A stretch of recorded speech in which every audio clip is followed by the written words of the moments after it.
G'day, thanks for joining in again. I'm Daniel and this is prototype Z543. What is it? Why have I got it? Well, it's the updated Scorpio with level 2 ADAS, all that safety tech that you've been wanting in this version of vehicle. Why do I have it? Well, I'm a cinematographer here in Southeast Queensland and I've owned a Scorpio now for 2.5 years with 80,000 kilometers on it.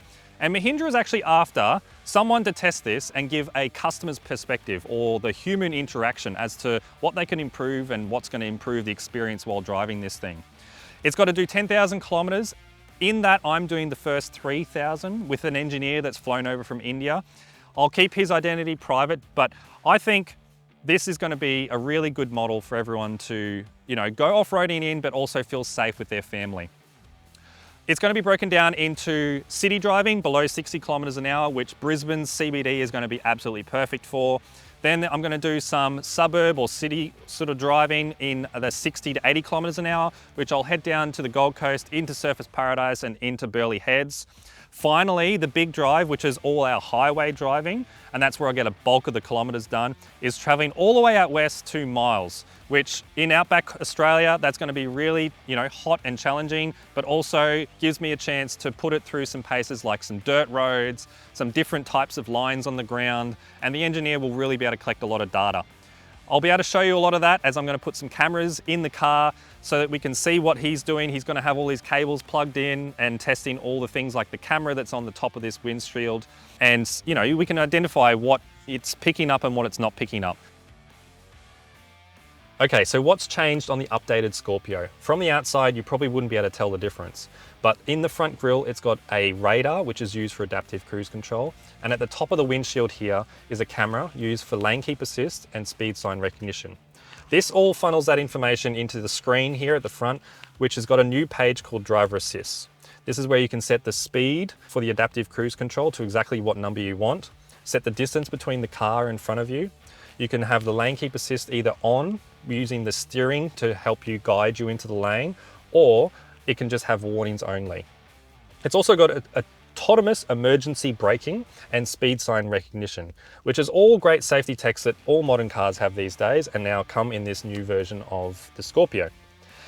People will be ecstatic over the redesign of the center console here. It now has 2 cup holders for you and your passenger. How did they achieve that? Well, they got rid of the old handbrake, the manual version, and put in an e-brake, which is probably because the computer needs to be able to control the brakes for the adaptive cruise control. They moved the 4Explore system up to the top right here because there's this extra room, allowing for those 2 cup holders to fit in. People in Australia and India will love this. The front 2 seats now have cooling, which you can change in the climate page to 3 different levels: low, medium, and high. And let me tell you, on this long trip for 3,000 kilometers, I've absolutely loved it. They've been perfect. The Qi charger, where your phone sits, now has cooling as well. It is a little bit audible, and I've passed that on to them, but I don't think it's the end of the world. I hate getting a hot phone. That's how your battery dies in your phone, and I think this is a great addition. Another improvement is the rear view mirror. It's a lot bigger, you can see a lot more, but it's also auto dimmable, which means at nighttime, if there's people behind you with their headlights on, it tints itself. At times, I didn't even notice it was doing it, but it definitely had a tint that was helping with the glare. Finally, it's got auto high beam, which means when you've got your high beams on at night and a car comes towards you, or you catch up to the car ahead because they're going really slow, it'll turn the lights into low beam mode, which just saves you having to hold your hand here and constantly you're like worried that someone's going to come around the corner and you have to quickly flick them off. So there you go, that's all the updates to the new version of the Scorpio. Let's go behind the scenes and see how we went testing this vehicle. We start day 1 in Brisbane CBD to do the city component of this testing.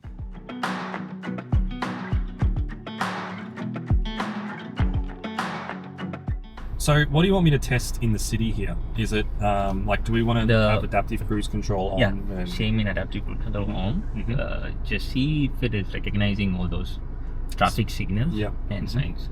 Because it's pretty different from what we see in India. Even the other point which you notice, it is having black backgrounds. Okay. So maybe how it is reacting to those bolts. Yep. Okay, no problem. Well, yeah, let's see if it picks up the lines here.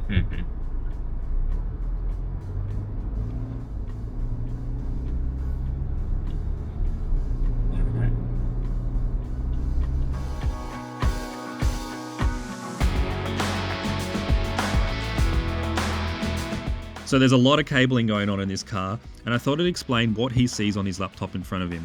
It's plugged directly into the camera in the car's window and verifies this with a camera he brought along on the bottom of the windshield. So that's how it works. This reads the radar. Yeah. This will be reading the camera feed. So that one's the one at the top? Yeah, cool. This is how it works. It's capturing the radar. Radar is capturing the objects. The camera is capturing the objects. Yeah. So it's got a slower frames per second. Yeah.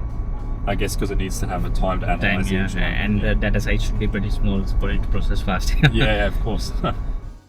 We started in the city to test things like adaptive cruise control at low speeds, the various speed signs, as well as lines that you can find in a city. There we go, so there's a speed sign. We got that one. Got it, yeah. That's good. I think it is catching the signals, signs which has been kept on the roadside. Yeah. Maybe on the top we need to climb.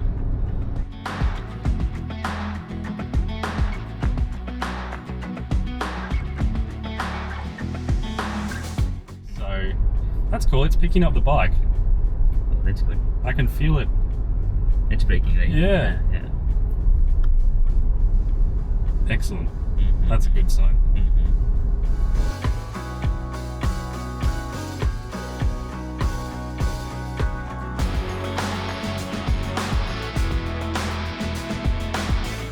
As we drove around, we talked about the Indian streets that the system was designed and developed on.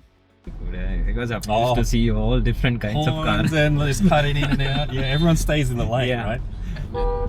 It's a totally different feeling for me from coming from India. Yeah. Oh, look, the first time I went to India, I was like, like there's just chaos. But and especially Tamil Nadu is pretty chaos. Yeah.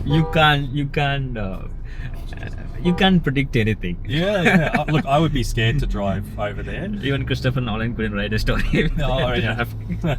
That's kind of impressive. This car is getting really good fuel mileage. Oh, is it so? Like 16.2, I was seeing. Oh, that's good. Which it has the bull bar and all the stuff on the roof. I really only get like probably 10.9 now. Okay. Because it's so aerodynamically, it's so destroyed. Okay.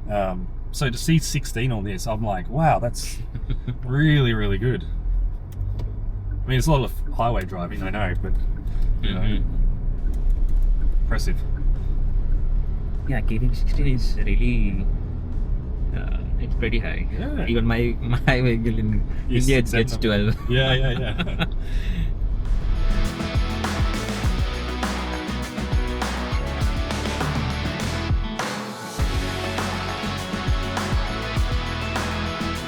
To end the day, it was nice to see other Scorpio drivers out and about enjoying the drive. Day 2, and we're off to the Gold Coast. This ticks off things like highway driving, and then into things like suburbia, where we go 60 to 80 kilometers an hour.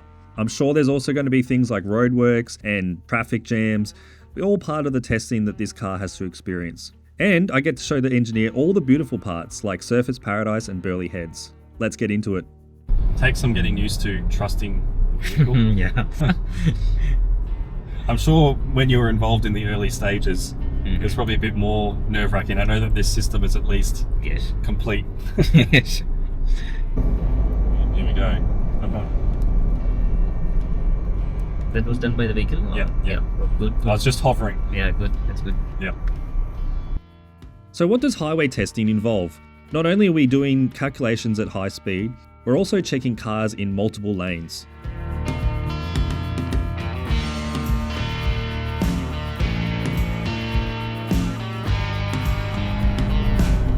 That's capturing the lanes, right? Yeah, it's been actually doing that really well, I think. If I start to feel like it wants to move it back into the center. Yeah, that system I think has been really, really good. Like,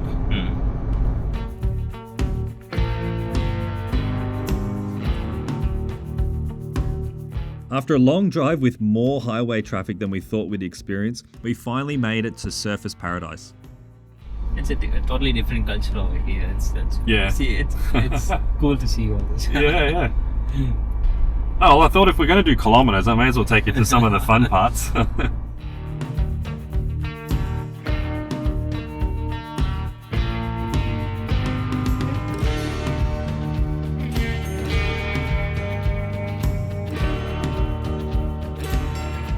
The Gold Coast always has plenty of roadworks, and it gave the system plenty of challenges like witches' hats and tight shoulders.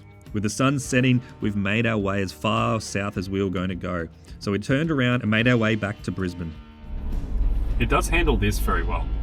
Like if you're stuck in traffic, this is such a good tool. Like it maintains such a very smooth ride when it knows where the car is in front of it.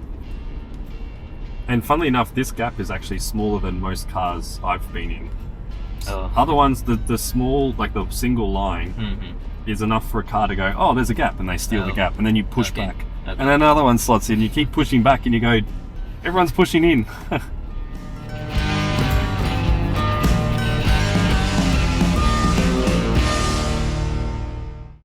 Day 3 of testing and my favourite one. We're going out west to Outback Australia, where they'll have a heap of different conditions to test the system.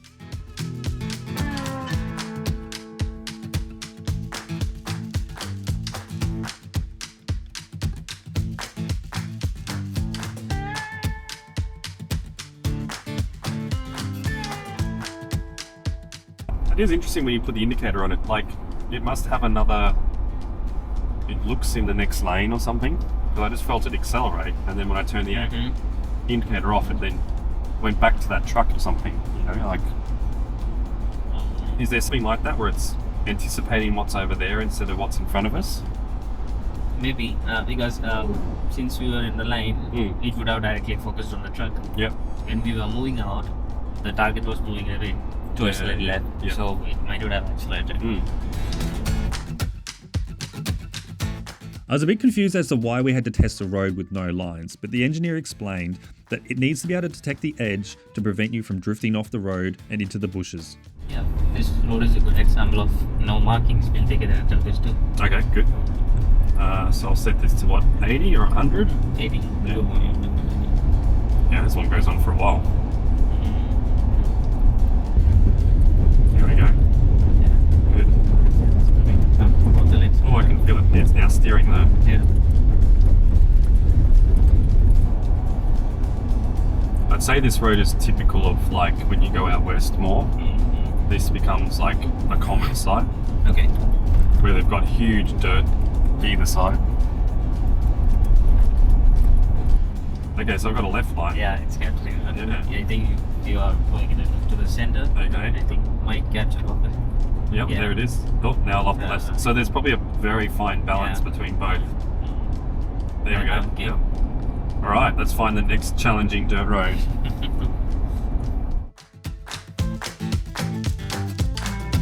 I was really intrigued to know whether or not the system could detect a car with lots of dust, a big problem out here in the outback.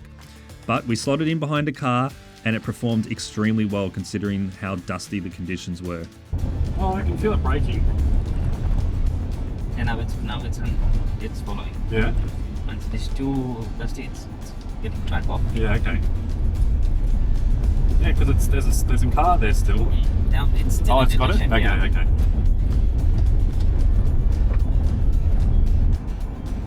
It was a really good thing, which we did. Yeah. Wonderful. Yeah. That was great. Seeing the inner workings of the system shows a lot more data than what I thought it had. I got him to explain what all these boxes are and what it's doing. It's interesting how the system works. During a curve and it's seeing the other vehicle in front of it. Yeah. It's prioritizing this vehicle as one, the other one as two. So if there is another vehicle coming on the side, the priority changes. That's one, this is two. Yeah. That one goes to three. Oh, right. Huh. So it's definitely picking up all the trees and that, right? Yeah. Okay. That's the radar picking up. Yeah. Those are the yellow colors. Okay. As this was the engineer's first time to the Outback, we couldn't help but stop and take a couple of photos.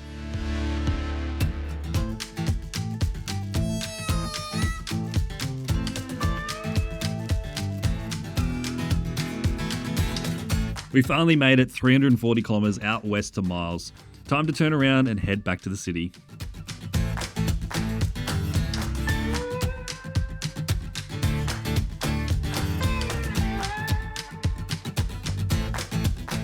Well, there you go. I hope you found that interesting. Testing out this level 2 ADAS Scorpio for 3,000 kilometers. I'm about to hand it back to the engineers so they can do the remaining kilometers, but I just wanted to say how awesome it is working with Mahindra engineers again. They're such passionate people, they love what they do, they want to make the best product. It's been fantastic working with this car. It's almost like teaching a kid how to walk for the first time. We've sort of learnt together and, you know, been able to make sure that everything's working properly here in Australia. So thank you so much for watching. Make sure you subscribe because I'd hate for you to miss the next one, and I'll see you then.